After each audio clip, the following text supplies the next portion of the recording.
কেন ইসলামী শাসন ব্যবস্থা দরকার? কারণ ইসলামী শাসন ব্যবস্থার জন্য যে আইন দেওয়া হয়েছে এখানে কোনো ত্রুটি বিচ্যুতি নাই, দুর্বলতা নাই, জটিলতা নাই। কিন্তু মানুষের বানানো আইনে ত্রুটিও আছে, জটিলতাও আছে, দুর্বলতাও আছে। আজকে ইউনূস সাহেব সংস্কার করবেন, আগামীকাল আরেকজন এসে সংস্কার করবে। ৭১ থেকে তো এই পর্যন্ত সংস্কার কম হয় নাই। কিন্তু যদি শাসন ব্যবস্থায় কোরআন থাকতো, ব্যক্তি পরিবর্তন হতো, আইনের কোনো পরিবর্তন হতো। তাহলে বলেন এই অপরিবর্তনীয় মানবতার জন্য কল্যাণকরী আইনের দরকার আছে না নাই? নাম্বার 2, কেন ইসলামী শাসন ব্যবস্থা দরকার? ইসলামী শাসন ব্যবস্থা থাকলে পরে, না থাকলে পরে কোরআনের বহু আইন কিতাবের পৃষ্ঠার মধ্যে বন্দী থাকবে, এগুলোর কোনো বাস্তবায়ন হবে না। যেমন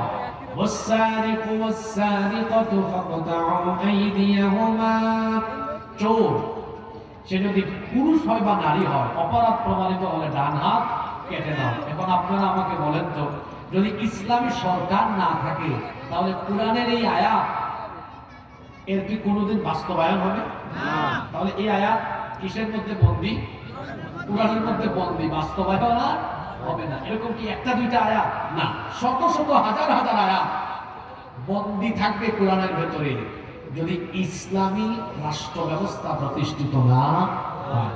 যেমন জিনা ব্যভিচার করলে শাস্তি কি? সূরা নূরে আছে না, অবিবাহিত হলে ৮০টা বেত লাগাও, ১ বছরের নির্বাসনে পাঠাও, আর বিবাহিত হলে রজম, মৃত্যুদণ্ড নিশ্চিত করো। আপনারা আমাকে বলেন, ইসলামী রাষ্ট্র, ইসলামী সরকার না থাকলে এই আয়াতগুলোর বাস্তবায়ন কি কোনোদিন হবে? তো আল্লাহ এই আয়াতগুলো কোরআনে এত ফৌজদারি, দেওয়ানি, দণ্ডবিধি, এত আইন কানুন দিয়েছেন শুধু কোরআনের ভেতরে বন্দী থাকার জন্য, না সমাজ রাষ্ট্রের প্রতিফলন ঘটানোর জন্য? তাহলে যদি ইসলামী রাষ্ট্র, ইসলামী শাসন ব্যবস্থা প্রতিষ্ঠিত না হয়, কোরআনের বহু আয়াত কিতাবের পৃষ্ঠার ভেতরে বন্দী থাকবে, বাস্তবায়ন হবে না।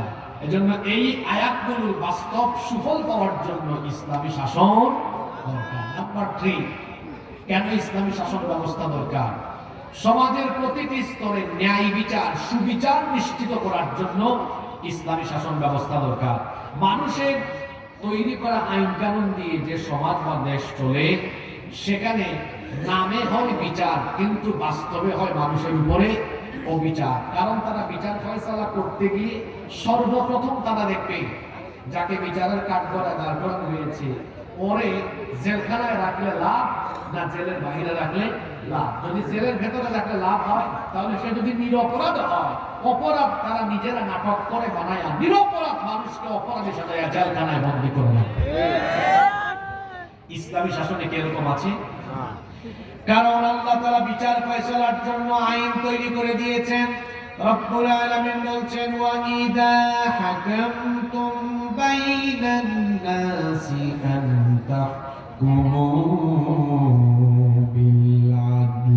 কোরআনে কারীমের 4 নম্বর সূরা সূরাতুন নিসা এর ৫৮ নম্বর আয়াতের মাঝখানে আল্লাহ বলেছেন, আর যখন মানুষের মধ্যে তোমরা বিচার ফয়সালা করবে, তখন তোমরা ইনসাফ করবে। জুমার দিনে আপনারা সানি খুতবায় একটি আয়াত প্রায় প্রতিটি জুমায় আপনারা শুনেন, সূরা নাহলের ৯০ নম্বর আয়াতে আল্লাহ বলেছেন, যারা পারেন আমার সাথে পড়েন, ইন্নাল্লাহা ইয়া'মুরু বিল আদলি ওয়াল ইহসান। নিশ্চয়ই আল্লাহ তোমাদেরকে ন্যায় বিচার আর সদাচরের আদেশ দিচ্ছেন। আল্লাহ ন্যায় বিচারের আদেশ দিচ্ছেন। আর ইসলামী রাষ্ট্র ব্যবস্থায় কিভাবে ন্যায় বিচার নিশ্চিত হয়, একটা ঘটনা আমার মনে পড়েছে। ঘটনাটা কি বলবো? আল্লাহ নবী মদিনা রাষ্ট্রের প্রধান, তিনি প্রেসিডেন্ট, তিনি রাষ্ট্রপ্রধান। তার আদালতে একবার মাখজুমিয়া গোত্রের কুরাইশি একজন সম্ভ্রান্ত নারী চুরির অপরাধে তাকে আদালতে সুপর্দ করা হলো। এই মহিলাকে যখন আদালতে সুপর্দ করা হলো, তখন মদিনার মধ্যে সাহাবায়ে কেরাম পারস্পরিক গুঞ্জন আরম্ভ করেছেন, এত সম্ভ্রান্ত, এত নামি দামি বংশের নারী, আল্লাহ নবী যদি বিচার ফয়সালা করতে গিয়ে এই নামি দামি বংশের নারীর ব্যাপারে হাত কাটার রায় দিয়ে দেন, ওই বংশের কোনো মান সম্মান থাকবে না, ইজ্জত থাকবে না। সাহাবায়ে কেরাম চিন্তা করলেন, তাহলে কি করা যায়? সাহাবায়ে কেরাম এক জায়গায় জড়ো হয়ে মিটিং করছেন। সাহাবায়ে কেরাম চিন্তা করলেন আমাদের কোন একজনের উচিত নবীজির কাছে সুপারিশ নিয়ে যাওয়া, যাতে করে এই মহিলার ব্যাপারে বিচারের রায় একটু হালকা করে দেওয়া হয়। কিন্তু কোন সাহাবী যাবেন? কারো কোনো সাহস হয় না। অবশেষে সাহাবায়ে কেরাম পরামর্শ করলেন, নবীজি তো উসামা ইবনে যায়েদ রাদিয়াল্লাহু আনহুকে পছন্দ করেন, অনেক বেশি ভালোবাসেন। সুতরাং তারা বললেন, ভাই উসামা, তুমি রাসূলের কাছে যাও, গিয়ে তার কাছে সুপারিশ করো তিনি যেন এই সম্ভ্রান্ত বংশের নারীকে বিচারের রায় একটু হালকা করে দেন। তিনি যখন নবীজির কাছে সুপারিশ নিয়ে গেলেন, আল্লাহর নবী এই কথা শোনা মাত্রই তার অবস্থা এমন হলো, আসমান যেন তার মাথায় ভেঙে পড়ার উপক্রম হয়ে গেল। সঙ্গে সঙ্গে সকল সাহাবীদেরকে ডেকে তিনি বললেন, ও আমার সাহাবীরা, এত বড় দুঃসাহস কি করে তোমাদের হলো? শুধুমাত্র নামি দামি বংশের মহিলা হওয়ার কারণে বিচারের রায় তার ব্যাপারে হালকা করতে সুপারিশ করছো? আল্লাহর কসম করে বলছি, আজকে যদি আদালতের কাঠগড়ায় এই নামি দামি বংশের সম্ভ্রান্ত নারী না হয়ে আমার নিজের মেয়ে ফাতিমাতুজ জাহরা রাদিয়াল্লাহু আনহা সেও যদি আদালতের কাঠগড়ায় থাকতো, অপরাধ করলে পরে আমি রাষ্ট্রপ্রধান হিসাবে আমার মেয়েকে আমি অপরাধ থেকে ছাড় দিতাম না, স্বজনপ্রীতি দেখায়া বিচারের রায় হালকা করে দিতাম না, বরং আমি অপরাধ করলে পরে হাত কাটার আদেশ দিয়ে, হুকুম দিয়ে, রায় দিয়ে সেই দণ্ডবিধি কার্যকরের জন্য জল্লাদের হাতে তাকে সুপর্দ করতাম না, বরং বিচারের রায় দিয়ে বিচার যেন যথাযথ হয়, আমি বাপ হয়ে নিজেই আমার মেয়ের হাত কেটে ফেলে দিতাম। আল্লাহু আকবার। এই হলো ইসলামী শাসন ব্যবস্থার সুবিচারের নমুনা। আর মানুষের বানানো আইন যে সমাজে বা দেশে প্রতিষ্ঠা হয়, তাদের ছেলে মেয়েরা অপরাধ করলেও কোনো অসুবিধা নাই, তার দলের লোক হলে অসুবিধা নাই, 7 খুনো মাফ, ধরে নিয়ে গেলে ফোন যায়, এই ওসি কারে ধরেছে, এটা আমার লোক, তাড়াতাড়ি ছাড়ো। আছে না নাই? দেখেন না, নিজেদের দলের লোক হইলে চুরি বাটপারি করলেও কোনো অসুবিধা নাই। নইলে বেনজি এত চুরি করলো, তার সারা জীবনের বেতন, রেশন, ভাতা সব একত্রিত করলে 1 কোটি সামথিং হয়। এটা এমন চোর, 2000 কোটি টাকার মালিক সে কিভাবে হল? তারপরে আমার দেশে এক রাবেয়া বসরি ছিলেন, তিনি বলেছিলেন আমার বাসার পিয়ন ছিল কত কোটি টাকার মালিক। কি ছাড়া চলে না? হেলিকপ্টার ছাড়া চলে না। তো আপনার পিয়নের যদি এই কারবার হয়, তাহলে পিয়ন থেকে আরো বড় যতগুলো আছে তারা যে কি কাম করেছে, প্রথম আলো সহ আরো বিভিন্ন পত্রিকা রিপোর্ট করেছে এদের চুরির ব্যাপারে। বাংলাদেশে বর্তমানে এই জাতির ঘাড়ে যত টাকা ঋণের বোঝা চাপিয়ে দেওয়া হয়েছে, তার চেয়ে বেশি পরিমাণ টাকা চুরি করে বিদেশে পাচার করা হয়েছে। সম্মানিত ভাইয়েরা, ইসলামী শাসন ব্যবস্থা থাকলে বলে নিজের দলের লোক চুরি করলেও বিচার হয়। আর যদি শাসন ব্যবস্থায় মানুষের বানানো আইন থাকে, নিরপরাধ মানুষকে অপরাধী বানায়া তাদের উপরে জুলুম করা হবে। যদি মানুষের তৈরি করা আইন কোন সমাজে বা দেশে থাকে, তার আদর্শের বিপরীত হলে সেই ব্যক্তিদেরকে ধরে ধরে অন্যায়ভাবে হত্যা করা হবে। ঠিক এই পরিস্থিতির শিকার হয়েছিলেন কোরআনের পাখি শহীদ আল্লামা দেলাওয়ার হোসেন সাঈদী। তিনি এদেশে কোরআন প্রচার করেছেন এবং ভারতীয় আধিপত্যবাদের বিরুদ্ধে কথা বলেছিলেন বলে এদেশে যারা ভারতীয় 5টা গোলাম ছিল, ইন্ডিয়ান লেসপেন্সা, তারা তাদের প্রভুদেরকে ভারতকে খুশি করার জন্য আল্লামা সাঈদীকে চিকিৎসার নামে তারা হত্যা করেছে। এই দেশে যদি আপনার বাপের বিচার 50 বছর পরে হয়, এদেশের 18 কোটি মানুষ এই অবিচারের বিচার একদিন করেই ছাড়বে ইনশাআল্লাহ। যেই সমাজে মানুষের তৈরি করা আইন থাকে, সেখানে আদালত চত্বরে বহু নিরপরাধ মানুষের আহাজারি শোনা যায়, অপরাধ করে নাই, কোনো দোষ নাই, এই মানুষগুলো বিচারের নামে প্রহসনের শিকার হয়। কিন্তু যেই সমাজে, যেই রাষ্ট্রে ইসলামী শাসন ব্যবস্থা থাকবে, সেখানে মানুষের উপর কোনো জুলুম হবে, কোনো বিচার হবে না, ন্যায় বিচার নিশ্চিত হবে। তাহলে ন্যায় বিচার পাওয়ার জন্য, সুবিচারের জন্য এই দেশে ইসলামী শাসনের দরকার আছে না নাই? নাম্বার 4, কেন ইসলামী শাসনের দরকার? ইসলামী শাসন ব্যবস্থা থাকলে পরে প্রতিটি মানুষ তার অধিকার পাবে, নারী তার অধিকার পাবে। আমার দেশে নারীরা সম্পদ থেকে বঞ্চিত, আমার দেশের মা বোনেরা তারা বিভিন্ন সেক্টরে লাঞ্ছিত, অধিকার হারা, অধিকার বঞ্চিত। ইসলামী শাসন ব্যবস্থা প্রতিষ্ঠিত হলে নারী তার অধিকার পাবে, যুবক তার অধিকার পাবে, শ্রমিকেরা আজ অধিকার বঞ্চিত, শ্রমিকেরা তাদের ন্যায্য পাওনা পায় না। ইসলাম প্রতিষ্ঠা হলে পরে শ্রমিক তার পাওনা পাবে। এভাবে করে প্রতিটি মানুষ, এমনকি প্রত্যেকটি ধর্মের মানুষ নিরাপদে থাকবে। অনেক সময় এদেশে যারা অমুসলিম আছে তাদেরকে উস্কে দেওয়ার অপচেষ্টা করা হয়। বলা হয় এই বাংলাদেশে যদি কোনো কালে কোনো সময়ে যদি ইসলাম কায়েম হয়ে যায় তাহলে তো অমুসলিমদের বিপদ আছে। আচ্ছা, মার চেয়ে মাসির দরদ বেশি, তো কি বিপদ আছে?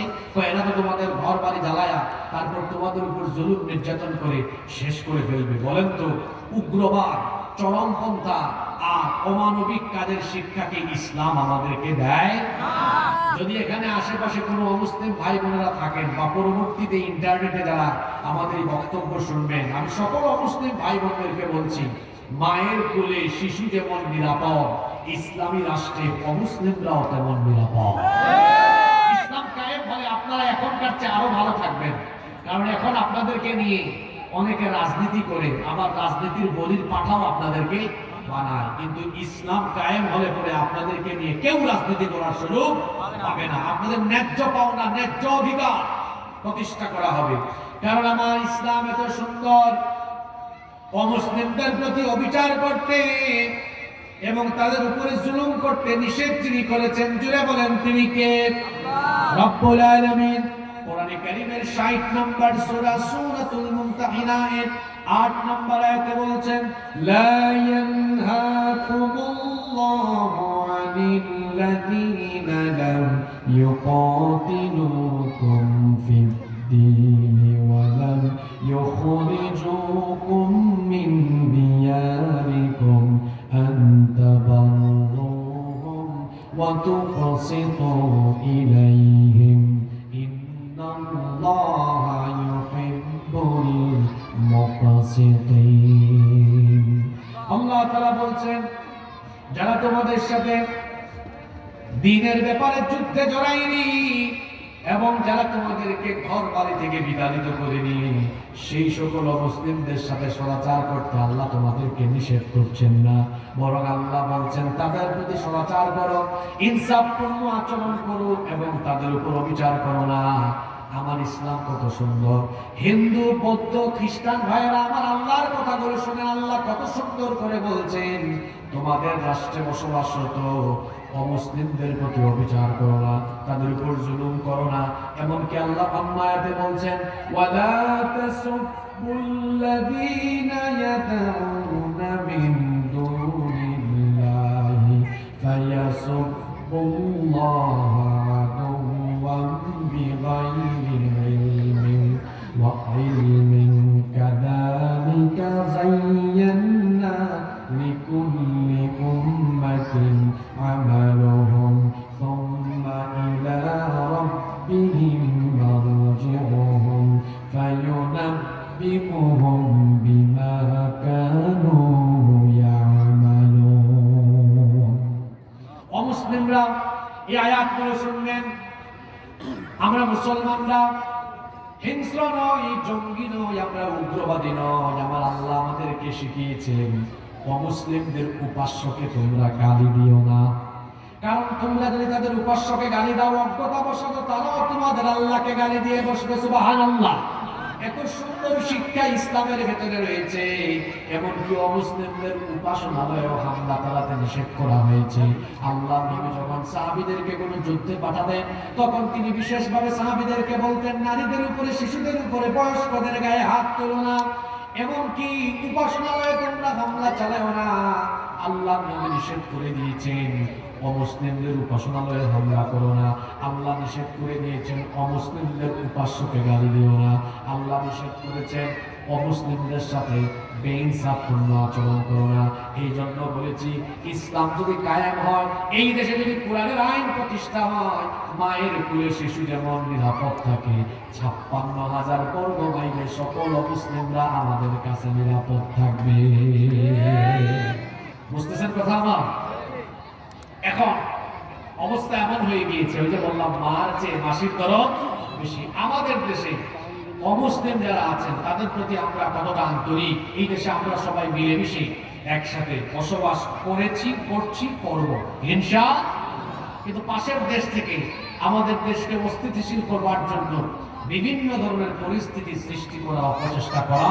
ভাই আপনারা জানেন সর্বশেষ ইসকনের মাধ্যমে চিন্ময় কুমার প্রভু, এদের মাধ্যমে বাংলাদেশকে অস্থিতিশীল করার অপচেষ্টা করা হয়েছে। সেই 5ই আগস্ট থেকে তাদের মিডিয়াগুলোতে প্রচার করা হয়েছে যে বাংলাদেশে নাকি হিন্দুদের ঘর বাড়ি জ্বালিয়ে পুড়িয়ে ছাই করে দেওয়া হচ্ছে। আচ্ছা বলেন তো, আপনাদের পাশেই তো সাতক্ষীরাতে, এই যে যশোরে, মনিরামপুরে, এইসব এলাকায় প্রচুর হিন্দু আছে। আমি এইসব এলাকায় প্রতি বছর মাহফিলে আসি, অনেক হিন্দু ভাই বোনরাও মাহফিলে আসে, আমাদের আলোচনা শুনে। আপনারা বলেন, আপনাদের এই এলাকায় কোনো হিন্দুদের ঘর বাড়ি পুরানো হয়েছে? সামনে পুরানো হবে? কোনোদিনও না। ইসলাম আমাদেরকে এই শিক্ষা দেয় না। কিন্তু পাশের দেশের মিডিয়ায় আমাদের ব্যাপারে মিথ্যাচার ছড়ানো হয় যে বাংলাদেশে জঙ্গিবাদ, উগ্রবাদ কায়েম হয়ে গিয়েছে, এখানে হিন্দুদের ঘর বাড়ি জ্বালিয়ে পুড়িয়ে ছাই করে দেওয়া হচ্ছে। আমি বলি, নিজের চরকায় তেল দাও। আমাদেরকে জঙ্গি বলার আগে আয়নায় নিজের চেহারা দেখো। আমরা জঙ্গি নই, বরং পৃথিবীর ইতিহাসের কুখ্যাত জঙ্গি হলে তোমরা। তোমরা কি কি জঙ্গিবাদী কাজ করেছো সব রেকর্ড আমাদের কাছে আছে। বাংলাদেশে তো আমরা কোনো মন্দির দখল করে মসজিদ কোনোদিন বানাইনি, সামনে বানাবো না। কিন্তু তোমরা এমন উগ্রবাদী জঙ্গি, তোমরা এমন কালপ্রিট, এমন সন্ত্রাসী, তোমরা আমাদের শত শত বছরের ঐতিহ্য বাবরি মসজিদ দখল করে রাম মন্দির বানিয়ে গোটা দুনিয়া 200 কোটি মুসলমানদের কলিয়া, গোটা দুনিয়ার 200 কোটি মুসলমানদের কলিজায় আগুন লাগিয়ে দিয়েছো। জঙ্গিবাদী আমরা না। আমাদেরকে এই কথা বলার আগে আয়নায় নিজের চেহারা দেখো। হায়দ্রাবাদে, সিকিমে, গুজরাটে, কাশ্মীরে তোমরা কি করেছো পৃথিবীর মানুষ জানে এগুলো। কাশ্মীরে তোমরা আমাদের মুসলমান ভাই বোনদেরকে পিটাও আর আমাদেরকে সাম্প্রদায়িক সম্প্রীতির সবক দাও। এই বাংলাদেশে সাম্প্রদায়িক সম্প্রীতি ছিল, আছে, থাকবে। আমরা তোমাদের মতো উগ্রবাদী নই, তোমাদের মতো জঙ্গি নই, সন্ত্রাস নয়। মুসলমান কখনো জঙ্গি হয় না। ইসলাম এসেছে জঙ্গিবাদ, সন্ত্রাসবাদের শিকড়কে কেটে ফেলার জন্য। বরং যারা সবক দেয় তাদের ইতিহাস আমাদের জানা আছে। আরএসএস এর গুন্ডা, গুজরাটের কসাই নরেন্দ্র মোদী গুজরাটে কি করেছে আমাদের জানা আছে। তারই হুকুমে কাশ্মীরে কি হয় আমাদের জানা আছে। তার দেশের মিডিয়াগুলো, ওই যে রিপাবলিক বাংলা এক চ্যানেল আছে, ময়ূখ রঞ্জন, ব্যাং যেমন লাফায় ও তেমন লাফায়। বাংলাদেশের মানচিত্র ডিসপ্লেতে এনে বলবে, এই যে চট্টগ্রাম, রংপুর, সিলেট আমরা দখল করে ফেলবো। চট্টগ্রাম, সিলেট আর রংপুর তোর বাপ দাদার নাকি? তুই দখল করে ফেলবি আর আমরা বসে থাকবো? এই দেশের 1 ইঞ্চি জমিনের দিকে কেউ যদি হাত বাড়ায়, এদেশের 18 কোটি মানুষ সেই কালো হাত ভেঙে চুরে টুকরা টুকরা করে ফেলবে। এদেশে একজন মানুষ বেঁচে থাকতে এদেশের 1 ইঞ্চি জমিকে কেউ অবৈধভাবে দখল করতে পারবে? আমি আবারও বলছি, আমরা যুদ্ধপ্রিয় নই, আমরা শান্তিপ্রিয় মানুষ। বাংলাদেশের মুসলমান শান্তিপ্রিয়। আমরা উগ্রবাদীও নই, উশৃঙ্খল নই, যুদ্ধপ্রিয় নই, আমরা শান্তিপ্রিয়। আমরা শান্তিতে বিশ্বাসী। কিন্তু আপনারা যদি নিজেরাই অশান্তির দাবানল জ্বালিয়ে আর আমাদের গা ঘেঁষায় ঘেঁষায় আমাদেরকে অশান্তির দিকে নিয়ে যাওয়ার চেষ্টা করেন, আমরা তো ডিফেন্সিভ, আমরা কাউকে আক্রমণ করি না। তবে মুসলমান বীরের জাতি আক্রান্ত হলে কাউকে কখনো ছেড়ে দেয় না। একটা সিংহ ঘুমিয়ে আছে, আপনি তার কানের কাছে গিয়ে কুচাকুচি করলেন, তার ঘুম যদি ভেঙে যায় তারপরে আচরণটা কেমন হবে বুঝতেই পারছেন। মুসলমান তো স্বভাবত সিংহের জাতি, কিন্তু শান্তিপ্রিয়। কিন্তু আপনি যদি সেই শান্তিপ্রিয় মুসলমানের কানের কাছে গিয়ে কিংবা তাদের কাছে ঘেঁষে আপনি যদি অশান্তির দাবানল জ্বালিয়ে দেওয়ার চেষ্টা করেন, সেই মুসলমান সিংহের মতো যখন গর্জে উঠবে, পরিণতি কিন্তু ভয়াবহ হয়ে যাবে। এমনিতেই রসুলের হাদিস আমাদের মাথায় আছে। যুবকদেরকে বলছি, যুবক ভাইয়েরা মনোযোগ আছে। 1500 বছর আগে রসুল কি বলেছেন শুনেন। এটি নাসাই এবং তিরমিজি শরীফের হাদিস। বর্ণনাকারী সাহাবী হচ্ছেন খাউবান রাদিয়াল্লাহু আনহু। তিনি বলছেন, আল্লাহ নবী বলেছেন, ইসাবাতানি মিন উম্মতি আখরাজাহুমুল্লাহু মিনান নার। আমার উম্মতের দুইটা দলকে আল্লাহ তাআলা জাহান্নাম থেকে মুক্তি দিয়েছেন, এদেরকে আল্লাহ বিনা হিসাবে জান্নাত দিবেন। আপনারা সুবহানাল্লাহ বলবেন না? কয়টা দলকে আল্লাহ জাহান্নাম থেকে মুক্তি দিয়েছেন? জোরে বলতে হবে, কয়টা? একটা দল হলো, রাসূল বলেছেন, ইসাবাতুত তাকজুল হিন্দ। একটি দল হলো যারা হিন্দুস্তানের বিরুদ্ধে যুদ্ধে অংশ নিবে। হিন্দুস্তানের বিরুদ্ধে যুদ্ধে অংশ নেওয়া প্রতিটি মুসলমানকে আল্লাহ জাহান্নাম থেকে মুক্তি দিবেন। নাকি মনোযোগ কেমন ছিল? যুদ্ধে শহীদ হওয়া না অংশ নেওয়া? যদি বলেন, তাহলে এটা ১৫০০ বছর আগের হাদিস। রাসূল বলেছেন, হিন্দুস্তানের বিরুদ্ধে যুদ্ধে যারা অংশ নিবে, এই হাদিস কি বার্তা দেয়? তাহলে হিন্দুস্তানিদের সাথে মুসলমানদের একটা যুদ্ধ হবে। এটা ১৫০০ বছর আগে বলেছেন মুহাম্মদুর রাসূলুল্লাহ সাল্লাল্লাহু আলাইহি ওয়াসাল্লাম, যেটাকে বলা হয় গাজওয়াতুল হিন্দ। এখন আমরা তো আর যুদ্ধে ঝাঁপিয়ে করার জন্য পাগল করা হয়ে যায়নি। আমি আগেই বলেছি, মুসলমান যুদ্ধ প্রিয় না, মুসলমান হলো শান্তি প্রিয়। আপনি যদি নিজেই যুদ্ধ বাঁধিয়ে দেন, আপনি কি মনে করেন আমরা বসে থাকবো? ওই রাসূলের গাজওয়াতুল হিন্দের চেতনার হাদিস আমাদের মাথায় আছে। আমরা জানি এই পবিত্র যুদ্ধে অংশ নিলে জাহান্নামের আগুন আল্লাহ আমাদের জন্য মাফ করে দিবেন। সুতরাং আপনি নিজে থেকেই যদি যুদ্ধের দাবানল ছড়িয়ে দেন, এদেশের যুবক যুবতী, তরুণ তরুণী, আবাল বৃদ্ধ বনিতা গাজওয়াতুল হিন্দের চেতনা নিয়ে যখন নেমে যাবে, ইউনূস সাহেব বলেছেন 7 সিস্টারের কথা, আর আমি বলছি আমার দেশের মানচিত্রের উপরে কুনজর দিলে ভারতের মানচিত্র টুকরা টুকরা হয়ে গিয়ে দিল্লিতে কালেমার পতাকা আবার উড়াইয়া দেওয়া হবে। সুতরাং গুজরাটের কসাই, আরএসএস এর গুন্ডা নরেন্দ্র মোদীকে সাবধান করছি, নিজের চরকায় তেল দাও। বিবিসি বলছে তোমার দেশের ৬০ কোটি মানুষ এখনো স্বাস্থ্যসম্মত পায়খানা ব্যবহার করতে পারে না। মানুষকে আগে টয়লেট উপহার দাও, আগে মানুষকে টয়লেটে পাঠাও। আমি নিজে ভারতে ৫-৬ বার গিয়েছি, যদিও গত ৫-৬ বছর ধরে যাই না।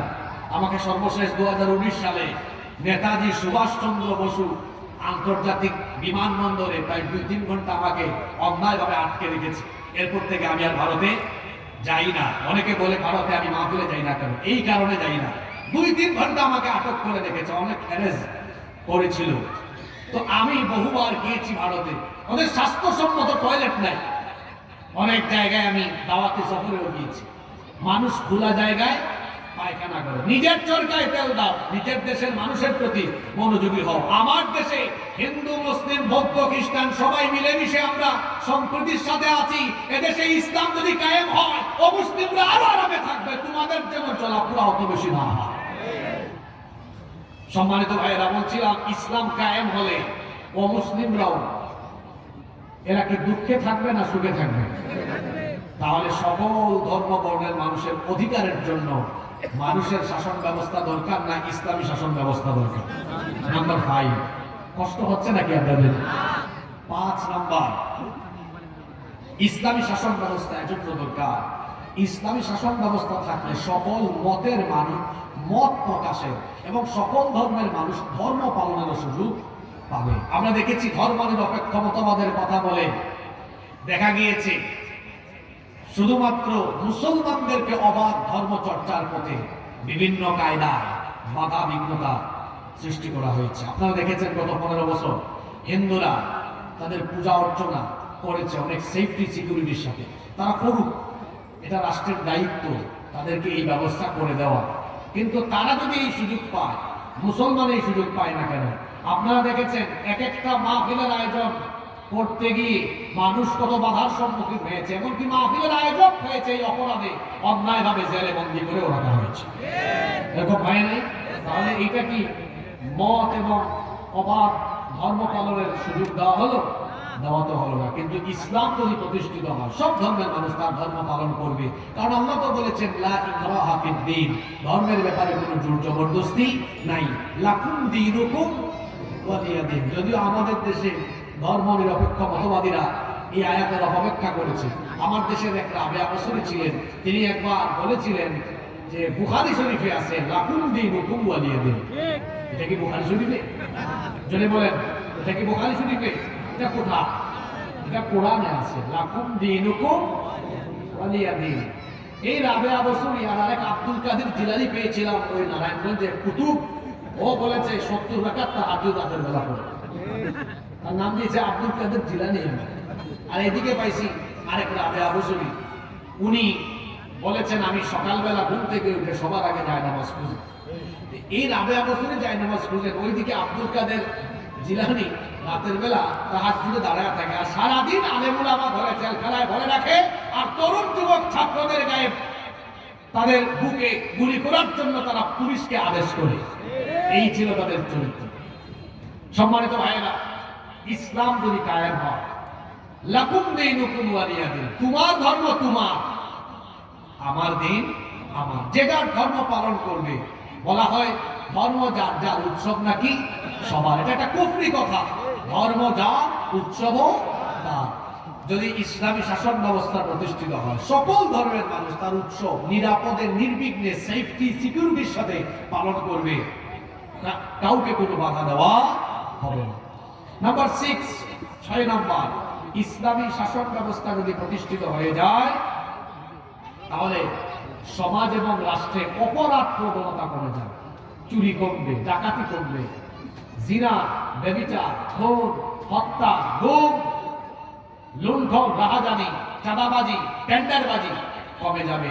কারণ এগুলোর বিচার যখন আল্লাহর কোরআন দিয়ে করা হবে, তখন অপরাধ আর সমাজে থাকবে না ইনশাআল্লাহ। আপনারা আমার দিকে তাকান, বলেন তো, এই যে চুরির শাস্তি মানুষ আইন বানাইয়া, মনে করেন একটা চোরকে এলাকায় ধরছেন, আপনাদের এলাকার নাম কি আন্দোলিয়া, তাই না? আজকে ধরলেন চোর, তাকে আপনারা থানায় সুপর্দ করলেন, থানা তাকে কোর্টে চালান করলো। তো এই চোর যদি 2-4 মাস 1-2 বছর জেলখানা থাকে, এরপরে যদি জামিন নিয়ে বের হয়, বেশিরভাগ ক্ষেত্রে আপনারা বলুন, আমি বলবো না, বেশিরভাগ ক্ষেত্রে বলেন তো, চোর ডাকাতরা জেল থেকে বের হয়ে চুরি ছেড়ে দেয় না আরো প্রমোশন নেয়? হ্যাঁ, অনেকে দেখা যায় আদালত চত্বরে হাত নাড়ায়, আমি আসতেছি, আসলে দেখাই দেব। ডাকাতি কমে না, ডাকাতি বাড়ে। জিনা বদমাইশি কমে না, আরো বাড়ে। আপনি একটা চুরির বিচার কোরআন দিয়ে করেন তো, একজন চোরের হাত কেটে দেন, এই বিচার থেকে সবগুলা শেষরা চোর তারের মতো সোজা হয়ে যায়। একটা ডাকাতির বিচার, একটা জিনার বিচার, ধর্ষণের বিচার কোরআন দিয়ে করে দেখেন, যারা অপরাধী আছে সোজা হয়ে যাবে। তাহলে বলেন, কোরআন দিয়ে বিচার করলে সমাজ থেকে দিন দিন অন্যায় কমবে না বাড়বে? জোরে বলেন, কমবে না বাড়বে? আপনারা কি চান না এই সমাজ থেকে, এই দেশ থেকে অন্যায় অপরাধ কমে যাক? চান কি চান না? যদি চান তাহলে ইসলামী শাসনের দরকার আছে না? দেখেন, ইসলামী শাসন আমি আপনাদের উপর চাপায়া দিচ্ছি না, আমি জাস্ট প্রয়োজনীয়তা তুলে ধরছি। এরপরে সিদ্ধান্ত নেবেন আপনি, যেটা আমার জন্য লাভ না লস। মানুষ তো লাভের দিকেই থাকে, ঠিক না? যদি লাভজনক হয় সিদ্ধান্ত নেবেন, না এটার জন্য আমার দরকার আছে। এবার শুনেন, এখানে যুবক আছে না, বেকার আছে না, অনেকে কাজ কাম নাই, এই পয়েন্ট তাদের জন্য। সবাই রেডি তো? কয় নাম্বারে আসলাম? 7 নাম্বার পয়েন্ট। কষ্ট হচ্ছে নাকি আপনাদের? আমি তো পয়েন্ট ভিত্তিক বলছি। 7 নাম্বার, ইসলামী শাসন ব্যবস্থা থাকলে এই দেশে একজন গরিব মানুষ থাকবে না। কয়জন বললাম? যদি বলেন তো। আমি চ্যালেঞ্জ করে গেলাম এখানে, চ্যালেঞ্জ, আই ক্যান চ্যালেঞ্জ, একজন আঙ্গুল দিয়ে বললাম, একজন গরিব মানুষ এই দেশে থাকবে না। যে আমার ভাই বক্তব্যের আগে বললেন যে মানুষ, এদেশের মানুষের খাদ্যের দায়িত্ব সরকার নেবে, কিন্তু আর বক্তব্যের সময় পাননি, এই জন্য ব্যাখ্যা করে বলেন না, সংক্ষিপ্ত কথা বলে গিয়েছে। এখন ব্যাখ্যা আমি আপনাকে দিই যে সরকার কেমনে দায়িত্ব নিবে। একটা ক্ষুধামুক্ত, দারিদ্র্যমুক্ত, অভাব অনটন মুক্ত বাংলাদেশ আপনি পাবেন। কখন পাবেন?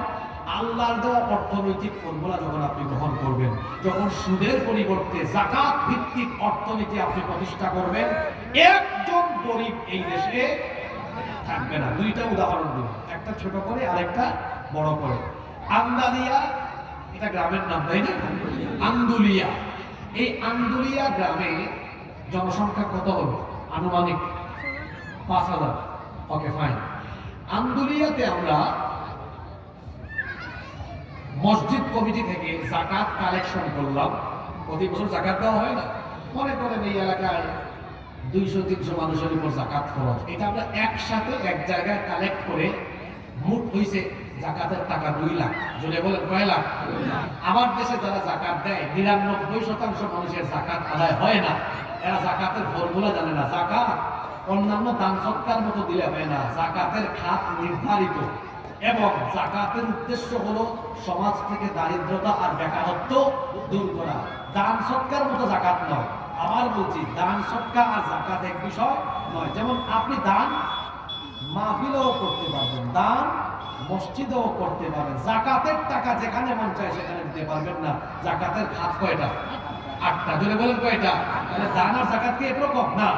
আবার জাকাতের উদ্দেশ্য দান করা নয়। জাকাতের উদ্দেশ্য হলো বেকারত্ব, দারিদ্রতা মানুষের দূর করে দেওয়া।